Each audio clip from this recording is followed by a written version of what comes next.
Hi, Jonas from Whole Body Chiro here.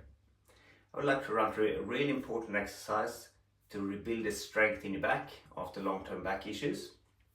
So we're going to work on the muscles called the erector spinae, which is the muscles that's shaped like a loaf of bread on either side of your spine, running up like this. And those muscles get some degenerative changes with long-term back issues. So if you ever had someone that had inflammation in the back on and off for years, and you did a MRI cross-section of the spine, what you will see in these muscles are that they're infiltrated with scar tissue and fat tissue. So it basically makes the muscles stiff and weak. And if you did a muscle biopsy to look at the makeup of the muscle, you start to see a shift from slow twitch fibers into fast twitch fibers. So you want slow twitch fibers close to the spine because they have great postural endurance. You can maintain a good posture for a long period of time. So when you get more of the fast twitch fibers from long-term inflammation, you don't have that. You get more fiery, twingy muscles that grabs and pinches but don't have that sustained postural endurance. So to rebuild the strength in these muscles in a safe way, the first thing to address is that postural endurance. So the way you can do that is to support your pelvis as you bend your spine out like this, and you just have to hold those muscles tight to maintain that posture. And because there's no movement, you're less likely to aggravate the discs or the facet joints with that first exercise. The next progression from there is start to get some movement in, extend forward, to stretch all these joints, and have to break up some of that tight scar tissue.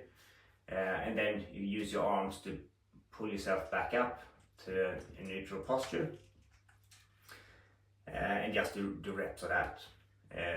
The next progression from there on is to do reps up and down. So you stretch down and then engage your muscles and pull back up with your muscles to neutral, and eventually you can add weights to get even stronger stretch and heavier load when you pull yourself back up.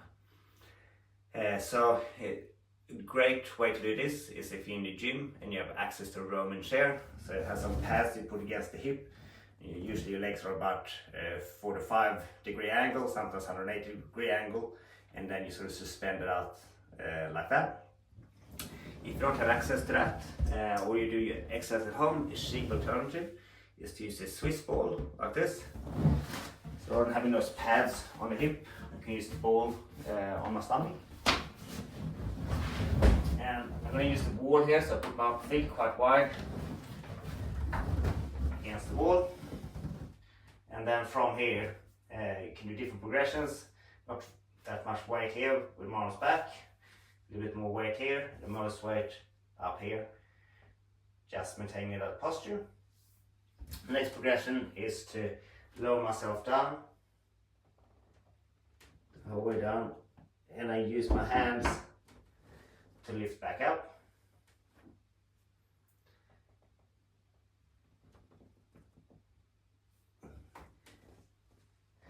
And then do reps without use my hands on the way up. So eccentric and concentric.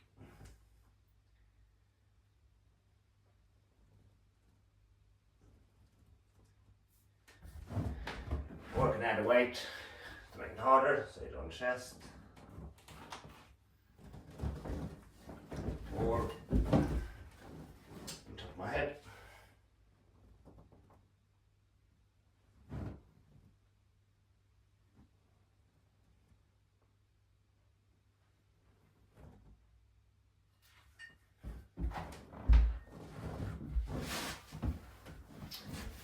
This is a very important exercise to rebuild the strength and stability to protect your lower back.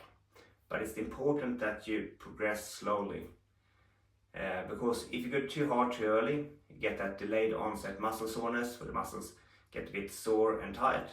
And as they get tight and guarded, the position sensor, the sense what's going on in the spine, start to switch off, and you're more likely to create movement there, so you can hurt your back further. So basically going too hard too early can cause your spine to lock up and aggravate it. But if you slowly progress, and it's going to take months to really rebuild the muscles of a long-term back issue. So you can spend a lot of time just in that static hold, Ideally, if you can hold it up to about 3 minutes or so, then you really sort of have that first stage built up well, and you're less likely to get that late onset muscle soreness as you start to add reps in. So try it out and good luck.